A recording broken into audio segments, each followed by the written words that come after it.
Alright, gonna try to keep this relatively brief because it is kind of hot out here and really humid because I live in Mississippi and it's July. I have 4 different categories for this. I've got my favorite books of the year so far, which means books that were published at any point in history prior to July 1st. And then I've got books that I've read that have not been published yet. And then I've got books that I'm looking forward to reading that have not been published yet. Got one more. Oh yeah, and then I've got a couple books that I've started reading, or series that I've started reading, that I'm looking forward to finishing in the second half of this year, or at least continuing. We're going to start with the last category I mentioned. I read the first book in the Dungeon Crawler Carl series, or I listened to it rather, and I thought it was really, really good. It was very interesting, very entertaining, and I'm looking forward to kind of continuing on. So I've purchased the physical book for the second, and I plan on reading it instead of listening to it, and just kind of see how that goes. But if you like audiobooks, the narrator is really, really good, and it's a good listen.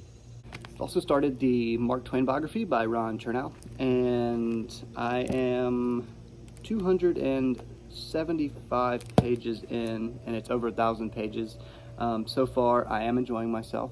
It is very interesting and a very, very detailed biography, obviously 1,000 pages. And so I'm kind of curious. It seems like we've already made it way further into life than we should have at this point, and that worries me. Right, now I've got 3 books I'm looking forward to that I haven't read yet. And the first one is Tom's Crossing by Mark Z. Danielewski. This is just a preview of it. The actual book's going to be about 1,200 pages long, and it appears to be a fairly straightforward book from what I can tell. It's just a really long Western, and so I'm very curious to see how that goes. I haven't started it yet. I'll probably start this teaser a little closer to pub date in case I do want to keep reading it. But yeah. Next is Olga Tokarczuk's House of Day, House of Night, which has been published before, but Riverhead are bringing it back out. And this might be a new translation. I don't remember for sure, but I'm excited to get to it because I like the work of hers that I've read, and this is supposed to be a little different than the 2 that I've read, but more similar to something like Flights, which I haven't, but that I have on my shelf as well. I've heard very mixed reviews about this, so I'm kind of skeptical. I liked Babel and I liked Yellowface a lot, but this kind of, I think, sounds like it leans into romance a little bit more, which I'm not super pumped about, but also there's a lot of, I just haven't heard really great things about the mix of like showing off how much she knows and plot. So we'll see. I might like it. I hope I like it, but we'll report back when I read it. These next 3 are books that I have read that have not been published yet, and that would be Good and Evil and Other Stories by Samantha Schweblin, and this comes out in September from Knopf in the US. I really liked these stories. I think it's 6 of them.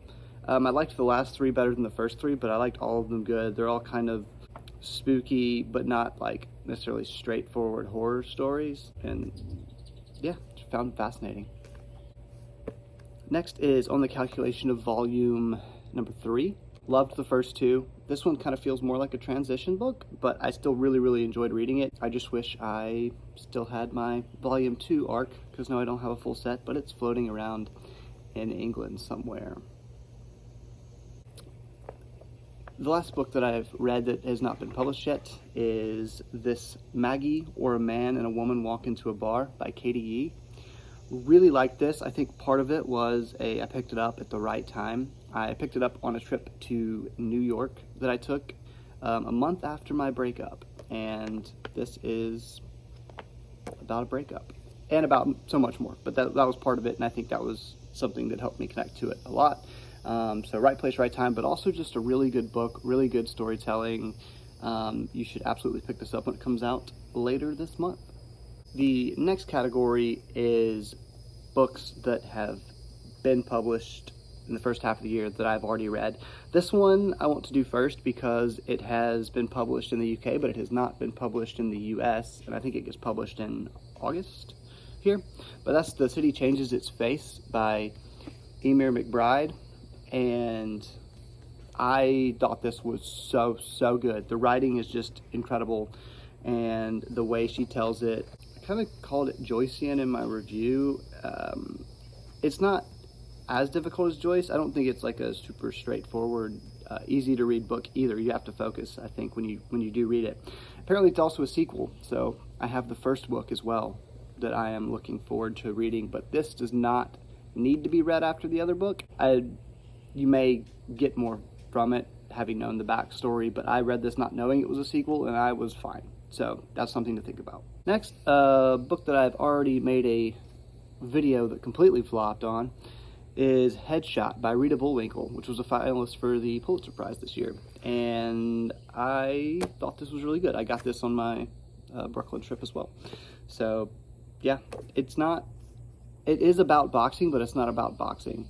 And I think that's why it really works. I think the boxing really, I've done a full review on it, but I think the boxing sets up what the author's trying to do with the characters really, really well. Another New York book, The Lonely City by Olivia Lang. This was another kind of right place, wrong time, or right place, right time, rather. I picked it up. I spent probably a good month and a half with this book, just slowly enjoying it and getting through it. And I think this definitely, amongst other things, helps me get through my breakup. I don't want to keep harping on that, but that is something that happened. So, you know, yeah, even if you're not kind of feeling lonely, I think this would still be a really good read. It delves into the lives of several artists that are more or less well known depending on who you are. There were some that I didn't really know about that kind of interested me as I got in, but it's like Andy Warhol, Edward Hopper, some others. Yeah, pick it up if you haven't. Great collection of essays, a mix of biography and memoir, and just good stuff.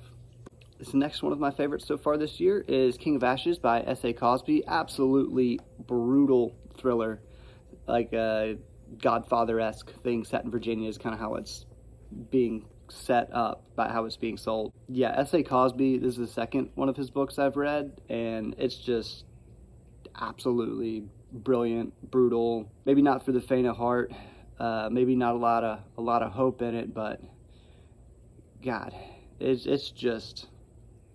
a powder keg of a novel. Very explosive, if you'll pardon my reading of the cover here. These are in no particular order, by the way, but this might have been one of the best books I've ever read. Definitely one of the best fantasy books I've ever read, and that's Piranesi by Susanna Clarke. I just found the labyrinthine, like you're supposed to be confused when you read this book. It's kind of Borgesian, all those keywords that we love to use to make us sound smart. And yeah, just a beautiful book.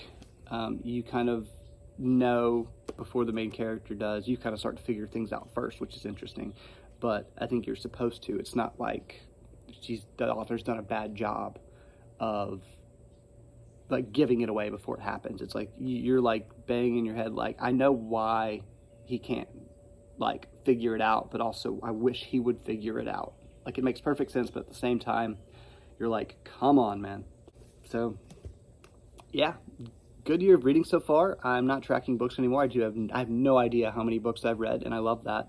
Because I've spent so much of the last couple years just pounding away, seeing how many books I could read, and I am enjoying my reading more. I think I made a video on this too, but I think having tracked books for a while helped me get to read more, but now that I've gotten to that point where it is such a habit, I think just living in the book and not worrying so much about finishing it and getting to the next one so I can check it off on my Goodreads has been good for me personally.